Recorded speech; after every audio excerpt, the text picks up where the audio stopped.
نبی اللہ حبیب اللہ دوستو، تیسرا روزہ ہے رمضان المبارک کی۔ آج 3 تاریخ ہو چکی ہے اور کل ہم نے بتایا تھا کہ 3 تاریخ کو حضرت فاطمہ الزہرا رضی اللہ تعالی عنہا کا عرس پاک ہے۔ حضرت فاطمہ الزہرا رضی اللہ تعالی عنہا کا مذہب اسلام پر بہت زیادہ احسان ہے۔ آپ نبی اکرم صلی اللہ تعالی علیہ وسلم کی صاحبزادی ہیں۔ نبی اکرم صلی اللہ تعالی علیہ وسلم نے فرمایا کہ فاطمہ میرے جگر کا ٹکڑا ہے، اور رسول اکرم صلی اللہ تعالی علیہ وسلم کی بہت ہی زیادہ چہیتی حضرت فاطمہ الزہرا رضی اللہ تعالی عنہا کے تعلق سے رسول اکرم صلی اللہ تعالی علیہ وسلم نے ارشاد فرمایا کہ فاطمہ میرے جگر کا ٹکڑا ہے، جس نے اسے ناراض کیا اس نے مجھے ناراض کیا۔ حضور فرماتے ہیں جس نے فاطمہ الزہرا رضی اللہ تعالی عنہا کو ناراض کیا اس نے مجھ کو ناراض کیا۔ اور ہم آپ بتائیں آپ کو حضرت فاطمہ الزہرا رضی اللہ تعالی عنہا کی پیدائش کب ہوئی؟ جب حضور اکرم صلی اللہ تعالی علیہ وسلم 41 برس کی عمر تھی ہمارے پیارے آقا صلی اللہ علیہ وسلم کی، اس وقت حضرت فاطمہ الزہرا رضی اللہ تعالی عنہا کی پیدائش ہوئی، اور 18 سال کی عمر میں حضرت مولا علی مشکل کشا حیدر کرار رضی اللہ تعالی عنہ سے آپ کا نکاح ہوا۔ اب میں آپ کو بتاؤں آپ کا مہر کیا ہے۔ بہت سارے لوگ جب نکاح پڑھانے جاتے ہیں تو کہتے ہیں امام صاحب وہی باندھ دو، شریعت والا مہر باندھ دو، سمجھے، مہر شرعی باندھ دو۔ وہ سوچتے ہیں کہ مہر شرعی جو ہے وہ تھوڑا سا ہوگا، جب ہم انہیں بتاتے ہیں کہ حضرت فاطمہ الزہرا رضی اللہ تعالیٰ عنہ کا مہر 1 کلو 866 گرام چاندی ہے۔ کتنا؟ 1 کلو 866 گرام، پونے 2 کلو لگ بھگ، تو کہتے ہیں پھر دوسرا والا باندھ، سمجھے۔ پھر وہ کہتے ہیں وہ آئے وائیں ہو جاتی ہے ان کی، پونے 2 کلو چاندی، اس کا ریٹ نکالیے آپ، تو وہ کہتے ہیں حضرت بھائی چھوڑ دو، یہ تو لاکھوں میں جا رہا ہے۔ اصل میں معاملہ بالکل الٹا کر دیا۔ اب حضرت فاطمہ کا دہیج سن لیجیے آپ۔ حضور اکرم صلی اللہ تعالی علیہ وسلم نے اپنی پیاری لاڈلی بیٹی کو دہیج میں کیا دیا؟ بان کی ایک چارپائی، گاؤں میں چلتی تھی، آپ لوگ جانتے ہوں گے۔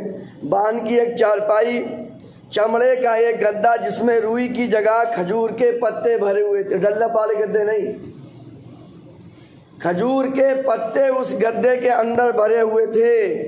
وہ پیارے آقا صلی اللہ علیہ وسلم نے ایک چھاگل پانی پینے کے لیے، کٹورا جیسے ہوتا تھا بڑا پیالہ، چھاگل، ایک مشک، اجمیر شریف گئے ہوں گے تو وہ کہتے لاؤ بھیا پانی بھرواؤ، مشق کے لیے پھرتے ہیں۔ وہ چمڑے کی ایک مشکیزہ تھا، وہ دیا۔ 2 چکیاں آٹا پیسنے کی، ہاتھ سے آپ نے دیکھی ہوگی، ہاتھ سے آٹا پیسنے کی چکی، 2 چکیاں دیں، اور مٹی کے، کہا کہ سونے کے نہیں، مٹی کے 2 گھڑے دیا حضور صلی اللہ علیہ وسلم۔ یہ دہیج ہے۔ اب الٹا کر دیا لوگوں نے، مہر ہے پونے 2 کلو چاندی اور دہیج ہے یہ بالکل سمپل۔ اب لوگوں نے الٹا کر دیا، دہیج تو ہاؤ کا ہاؤ ایسا مانگتے ہیں جیسے ان کے باپ دادا نے کما کے رکھا تھا لڑکی والوں کے گھر، اور جب مہر کا نمبر آتا ہے تو کہتے ہیں حضرت تھوڑا سا باندھ دو۔ بہرحال حضرت فاطمہ الزہرا رضی اللہ تعالیٰ، اور میں آپ کو بتاؤں جب حضرت فاطمہ حضور صلی اللہ علیہ وسلم کی بارگاہ میں آتی تھیں تو حضور صلی اللہ علیہ وسلم اٹھ کے کھڑے ہو جاتے تھے، یہ آدر و سمان کرتے تھے حضور اکرم صلی اللہ علیہ وسلم فاطمہ الزہرا کا، اور اپنی گدی پہ بٹھاتے تھے، اپنی گدی پہ۔ رسول کریم صلی اللہ علیہ وسلم کی جو گدی ہے وہ جنت سے بھی افضل ہے، جنت سے بھی افضل، اور حضور ساری کائنات میں سب سے افضل والا، وہ اپنی بیٹی کی اتنی رسپیکٹ کر رہے ہیں، اتنا آدر و سمان۔ میرے دوستو، میں آپ کو ایک بات اس میں اور ایڈ کر دوں۔ آج بہت ساری لڑکیوں کے جو آپ کیس سن رہے ہیں جو بھاگ جاتی ہیں، خاص کر غیر مسلموں کے ساتھ، انہیں گھر میں پیار نہیں مل رہا ہے، اور انسان کو پیار چاہیے، چاہے وہ ماں سے ملے، چاہے وہ باپ سے ملے شادی سے پہلے، چاہے وہ بھائی سے ملے اور شادی کے بعد شوہر سے ملے۔ آج بھائی بھی اپنی بہنوں کو منہ نہیں لگاتے ہیں۔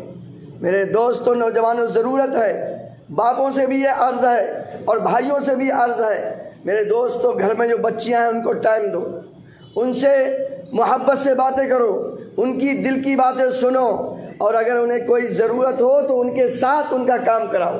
کوئی کالج کا کام ہے، کوئی مارکیٹ کا کام ہے، اگر وہ آپ کو لے جانا چاہتی ہیں تو آپ ان کے ساتھ جائیے، یا ماں کو بھیجیے ان کے ساتھ مارکیٹ، یا آپ لے کے جائیے اسکول کالج، آپ ان کو لے کر جائیے۔ کہیں کا کوئی کام ہے آپ ان سے پوچھیے، بہن کوئی کام ہو تو آپ بتائیے۔ ایسا ماحول بنا کے رکھیے، اتنا پیار دیجیے بہنوں کو کہ انہیں اور کسی کی ضرورت ہی میسر نہ آئے۔ محبت، جب گھر میں جائیے، میں بار بار آپ سے کہتا ہوں، جب آپ گھر میں پہنچیں تو ایک باپ بن جائیں۔ آپ کسی بھی رینک پہ ہیں، کسی بھی عہدے پہ ہیں، آپ امام ہیں، یہ مت سوچئے میں امام ہوں یا میں بہت عہدے دار ہوں، نہیں، ایک گھر میں آپ باپ بن جائیے۔ اور جیسے حضور صلی اللہ علیہ وسلم اپنے بچوں کے ساتھ پیار کرتے ہیں، اس سے بڑا اور پیار کیا ہوگا کہ اپنی بیٹی کے لیے کھڑے ہو جانا، وہ بھی رسول کائنات، اور اپنی جگہ پہ اپنی بیٹی کو بٹھانا۔ اس سے بڑا اور پیار کیا ہو سکتا ہے؟ اس سے بڑی پیار کی دنیا میں کوئی مثال ہی نہیں ہو سکتی ہے۔ تو میرے دوستو، ان باتوں پہ ہمیں عمل کرنا ہے اور خوب ان کے لیے ایصال ثواب کرنا ہے۔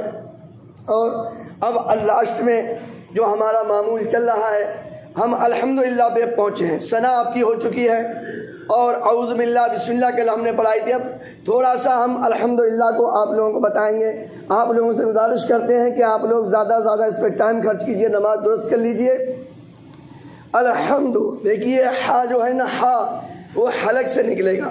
الحمد الحمد الحمدللہ رب العالمین، ساری تعریفیں، ساری پرشنسائیں اللہ کے لیے ہیں جو کہ سارے جہان والوں کا مالک ہے۔ تمام تعریفیں اللہ کے لیے جو مالک سارے جہان والوں کا۔ ہمارا رب کتنا پاورفل ہے، سارے جہان کا وہ مالک ہے اور ہم اس کے بندے ہیں۔ پھر گھبرانا کس بات کا ہے؟ پھر ٹینشن کس بات کی ہے؟ اپنے رب سے رشتہ جوڑ لو، ساری ٹینشن ختم۔ ایک رب سے ڈرو، سب سے مت ڈرو۔ اللہ نے فرمایا مجھ سے ڈرو، لوگوں سے مت ڈرو۔ الحمدللہ رب العالمین، تمام تعریفیں ہیں اس رب کائنات کے لیے جو سارے جہان والوں کا پالنے والا ہے۔ الرحمن الرحیم، جو کہ بہت ہی مہربان رحم والا ہے۔ مالک یوم الدین، روز جزا کا مالک، یعنی جس دن حساب و کتاب ہوگا اس دن کا وہ مالک ہے۔ وہ سب سے بڑا دن ہے۔ جب سب سے بڑے دن کا مالک ہے تو چھوٹے چھوٹے دنوں کا وہی مالک ہے۔ مجھ سے یہ بھی ہے، حساب کتاب ہونا ہے۔ یہ نہیں میری مرضی، میری دولت، جیسے چاہوں جہاں لٹاؤں، میرا جسم جہاں چاہوں خرچ کر دوں، نہیں، حساب ہونا ہے، پوچھ گچھ ہونی ہے، اور وہ بڑا دن ہے میرے دوستو، اس پہ ہمیں دھیان دینا ہے۔ اور اس کے بعد ایاک نعبد و ایاک نستعین، اے اللہ ہم تیری ہی عبادت کریں اور تجھ سے ہی مدد چاہیں۔ اس میں مدد بعد میں ہے، عبادت پہلے ہے۔ سمجھ رہے ہیں؟ سمجھ رہے ہیں؟ آپ اس کی کرم سنکھیا کو دیکھیے، پہلے عبادت پھر مدد۔ آج ہم کرتے کیا ہیں؟ 99% میں 1% عبادت کرتے ہیں، دعا سب مانگتے ہیں۔ تو اس میں طریقہ کیا بتایا گیا؟ پہلے کام پھر اس کی جزا مانگیے، یعنی پہلے اللہ کی عبادت، ایاک نعبد، اے اللہ ہم تیری ہی عبادت کریں، نمبر 2 پر تجھی سے مدد مانگیں۔ پہلے عبادت پھر مدد۔ تو یہ اللہ نے طریقہ ہمیں بتا دیا کہ پہلے میری عبادت کرو، پہلے مجھے راضی کرو، اس کے بعد پھر مجھ سے مدد، سہایتا اور ہیلپ مانگو۔ آج ہم اتنا ہی رہنے دیتے ہیں، باقی حصہ انشاءاللہ کل بتائیں گے۔ اللہ تعالیٰ کی بارگاہ میں دعا ہے کہ رب کائنات ہم سب کو اس باتوں پہ عمل کرنے کی توفیق اور